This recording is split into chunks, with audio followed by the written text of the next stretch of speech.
Bienvenue dans cette séance consacrée à la sécurité des agroéquipements. Aujourd'hui, nous allons parler de ce qui compte le plus sur une exploitation, votre vie et celle de vos collègues. Que vous travailliez en grande terre ou en basse terre, les machines agricoles sont vos alliés, à condition de les respecter. C'est parti!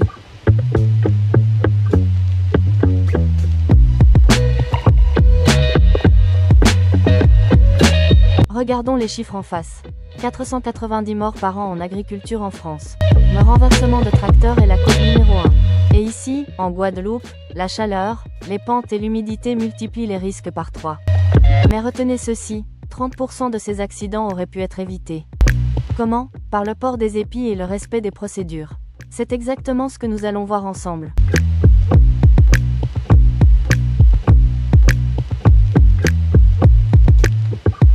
La sécurité, ce n'est pas juste du bon sens, c'est la loi.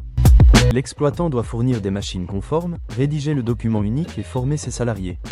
De votre côté, vous devez porter vos épis, signaler toute anomalie et ne jamais désactiver un dispositif de sécurité. En cas d'accident, la responsabilité pénale peut être engagée des deux côtés. Personne n'est au-dessus des règles. Un tracteur, c'est 4 zones de danger majeures. La prise de force d'abord. Un arbre qui tourne à 540 tours par minute, c'est un happement instantané et fatal. Ensuite, la zone d'attelage, ne vous placez jamais entre le tracteur et l'outil. Les zones de pincement sur les courroies et vérins, toute intervention moteur tournant est interdite. Et enfin, les angles morts lors des demi-tours en bout de rang. Connaître ces zones, c'est déjà se protéger.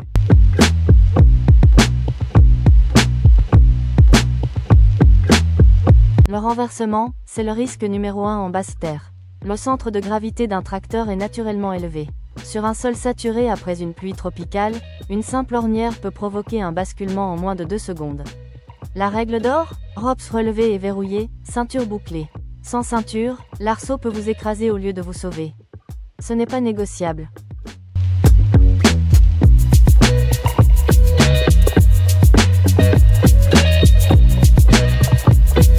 Les épis, c'est votre dernière ligne de défense. Casque ventilé contre la chaleur et les chocs. Gants anti-coupure pour la canne, gants nitrile pour les produits phyto. Bottes à embout acier sur terrain humide. Lunettes anti-projection et casque anti-bruit pour le gyrobroyeur. En climat tropical, choisissez des matériaux respirants. Mais l'inconfort ne justifie jamais de retirer un épi. Jamais. L'attelage, ça ne s'improvise pas. 5 étapes, toujours dans le même ordre. On se gare sur terrain plat. Moteur au ralenti, frein serré. On descend du côté opposé à l'outil. On aligne les bras manuellement. On vérifie la fixation avant de repartir. En Guadeloupe, ne faites jamais cette opération en pente. Et surtout, un seul opérateur formé. Personne ne tient l'outil à la main.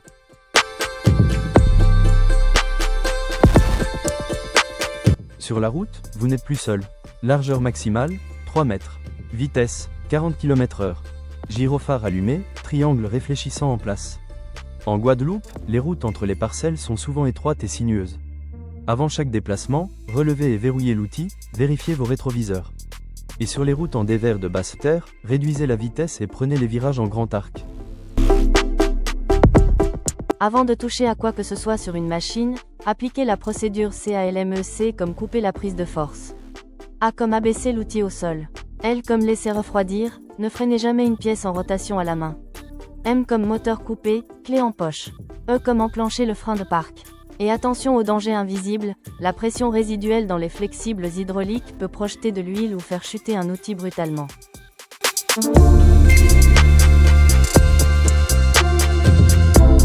Trois outils, 3 dangers spécifiques. Le gyrobroyeur projette des débris à 15 à 20 mètres, vérifiez qu'il n'y a personne autour avant de démarrer. Le pulvérisateur expose à des risques d'intoxication, combinaison, masque FFP3 et gants nitrile obligatoires, et on travaille tôt le matin quand le vent est faible.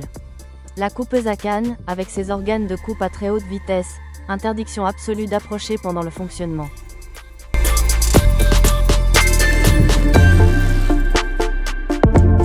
En Guadeloupe, votre pire ennemi est parfois invisible, la chaleur. À plus de 38 degrés ressentis avec 80% d'humidité, votre concentration chute, vos réflexes ralentissent. Un coup de chaleur peut provoquer une perte de conscience au volant. La règle, buvez au minimum 1,5 litre par heure, planifiez les travaux dangereux avant 10 h et après 16 h, et faites une pause à l'ombre toutes les 90 minutes. Si vous ressentez des maux de tête, des nausées ou une confusion, stop immédiat.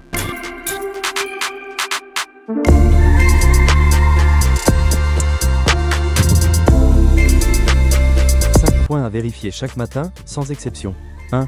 Le cache de la prise de force est en place et intact. 2. Les niveaux, huile, refroidissement, hydraulique.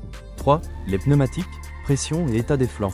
4. La visibilité, vitres et rétroviseurs dégagés. 5. L'éclairage et le gyrophare. Cette checklist doit devenir un réflexe, comme boucler sa ceinture en voiture. Si un point critique est défaillant, on ne démarre pas.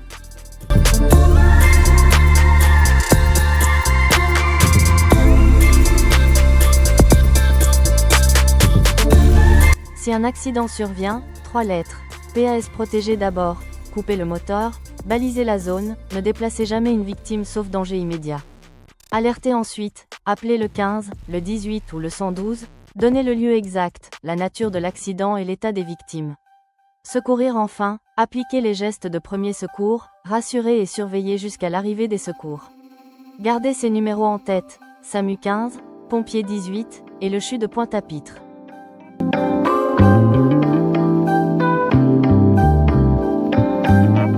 Jean-Claude, 42 ans, travaille en plantation de bananes à Capesterre-Belle-Eau. Terrain en pente de 15%, il pleut depuis la veille. Fatigué, il décide de travailler en travers de la pente pour gagner du temps. Son arceau est abaissé pour passer sous les bananiers. Sa roue glisse dans une ornière masquée. Le tracteur bascule en moins de 2 secondes. Jean-Claude est éjecté. Sol saturé non évalué, robes abaissées, ceinture non portée, fatigue thermique, pression du temps. Chaque cause était évitable. Leur combinaison a rendu l'accident certain.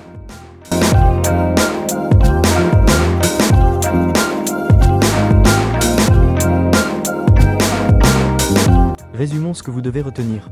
Les 3 risques prioritaires en Guadeloupe, renversement, happement par la prise de force et coup de chaleur. La procédure CALME avant toute intervention. La checklist en 5 points chaque matin. Et le protocole PAS en cas d'accident.